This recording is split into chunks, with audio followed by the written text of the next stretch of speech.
തന്നെയാണോ ലക്ഷ്യം? Nymphs college ഇനി മുതൽ പട്ടാമ്പിയിലും. ഉടൻ ബന്ധപ്പെടുക.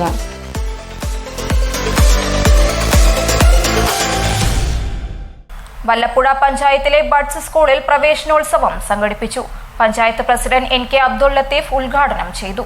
വല്ലപ്പുഴ ബഡ്സ് സ്കൂളിൽ പ്രവേശനോത്സവം വിപുലമായ പരിപാടികളോടെയാണ് നടത്തിയത്. ഗ്രാമപഞ്ചായത്ത് പ്രസിഡന്റ് NK അബ്ദുൾ ലത്തീഫ് പ്രവേശനോത്സവം ഉദ്ഘാടനം ചെയ്തു.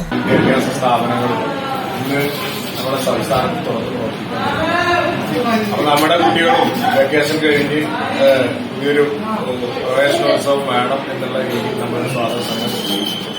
അപ്പോൾ നമ്മള് എല്ലാ സ്കൂളുകളിൽ നിന്നാണ് എല്ലാവർക്കും പല പരിപാടികളുണ്ടാവും. മറ്റൊരു ദിവസത്തേക്ക് ആക്കണോ എന്ന് ചോദിച്ചു വേണ്ട, നമ്മുടെ കുട്ടികൾ എല്ലാവരും സ്കൂളിലേക്ക് വരുന്ന ദിവസം തന്നെ വളരെ സന്തോഷത്തോടുകൂടെ വരട്ടെ എന്നുള്ള ഒരു ആശയത്തിന്റെ ഭാഗമായി, നിർദ്ദേശത്തിന്റെയൊക്കെ ഭാഗമായി ചർച്ച ചെയ്ത് നമ്മൾ ഇന്ന് തന്നെ നമ്മുടെ കുട്ടികളെ ഇന്ന് പ്രവേശനോത്സവത്തിന് വേണ്ടി വൈസ് പ്രസിഡന്റ് പ്രതിഭ സുദീപ് അധ്യക്ഷയായിരുന്നു. CDS chairperson Saleena, PT president Ramakrishnan, വ്യാപാരി വ്യവസായ ഏകോപന സമിതി പ്രതിനിധി മുസഫ, സലാം മേലത്തലക്കൽ, ബ്ലോക്ക് പഞ്ചായത്ത് അംഗം Sathyabhama, Naseema, doctor Shabana, health inspector Ramadas, Parakkad Rafeeq, Babu, Abdul Rasheed, Bindu Santhosh, Salima Jasmine, Nusaiba Muthukkas, വിവിധ രാഷ്ട്രീയ പാർട്ടി പ്രതിനിധികൾ, ജനപ്രതിനിധികൾ, ഉദ്യോഗസ്ഥർ തുടങ്ങിയവരും പങ്കെടുത്ത് സംസാരിച്ചു.